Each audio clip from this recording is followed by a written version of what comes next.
Alrighty, so now we're getting into etiologies of PTSD.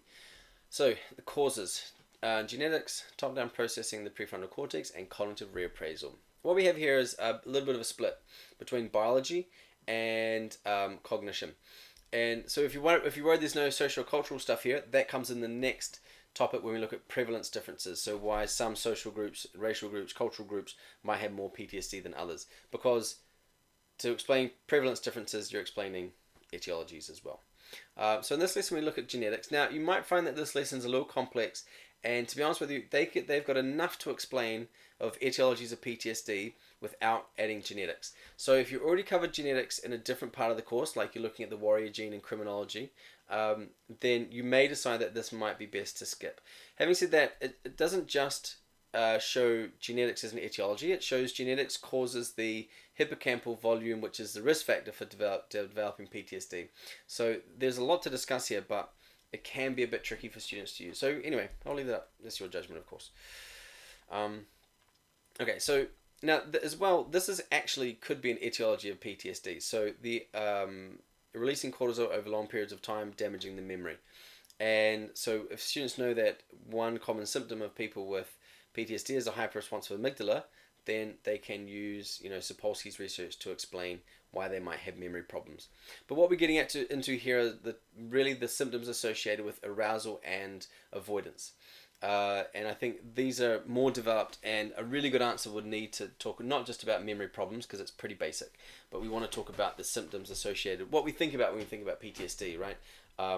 Startle responses, intrusive memories, the heightened arousal and anxiety. So the first review activity here, we're going to do a mind map, and this here is an example. So this is going to help students plan their thoughts and have a good explanation.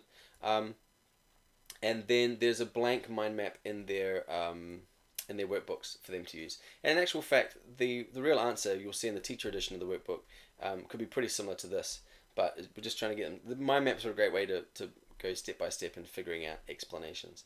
Crossword puzzle can be a good time to add that in there, something a bit different. And then this is what we're looking at today. How does this study suggest that genetics may cause PTSD? Okay. I think this slide should have happened earlier, so I'll adjust that. Yeah, this one should have been right next to the previous slide. This is what they're doing in their workbooks. Okay, a couple of videos here, and these give first-hand accounts of American Vietnam War veterans. Okay, and what I like about this is, again, instead of talking about the abstract, making it concrete, seeing real life people's experiences, could make it a little bit, it helps you understand what they're going through and their symptoms. Okay, then you get into think about this, a little bit of critical thinking challenge. This is a common finding in people. Could this be a symptom and not an etiology? All right, so we're saying that this is a possible etiology, but why could it also be a symptom? And they should be able to connect what they used in the last unit to answer that question. And this is another one. Why is it difficult to know? And the reason for that is, well, we don't always scan everyone's hippocampus before they experience trauma, so we can't do the before and after tests. Now, what I like to do with this study is it's in the workbook, and then they have to diagram it. I think the best way to figure out this study and how it all relates together is to draw the diagram. And do not let them use the textbook, because the textbook has the diagram, but just get them to try and figure it out. It'll really, it does take a good long time for students to read the study and comprehend what's going on and how it suggests genetics is a possible etiology. And if they really get stuck, then they can use the textbook to try and help them. All right, but then they should be able to answer this question. And the idea is that it's about comparing the two twins that did not go away to war. And who had the bigger who had the bigger hippocampus, right? And I won't try to explain it now because it's pretty tricky, but it's all in the book.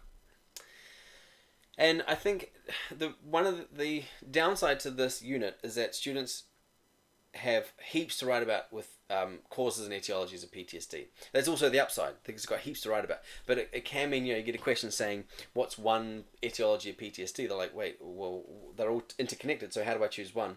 So getting them to identify where they might start with their explanation is a good thing to do here with the exit ticket.